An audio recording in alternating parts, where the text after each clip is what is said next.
ফুলশয্যার রাতে স্বামী বলেছিল, সংসারটাকে আপন ভেবে সব কাজ করবে, তাহলে দেখবি নিজেকে দাসী নয় রানী মনে হবে।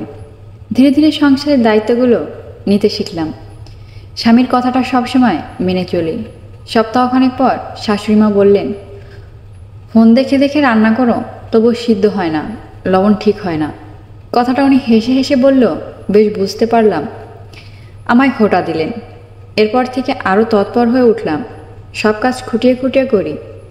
একদিন পেঁপে কাটতেছি, তখন আমার শ্বশুর বললেন, মা একটু চা খেতে ইচ্ছে করছে। 2 মিনিট লাগবে বাবা, চা বানানোই আছে, শুধু গরম করে দিব। পেঁপে কাটা বন্ধ রেখে চা বানিয়ে দিলাম।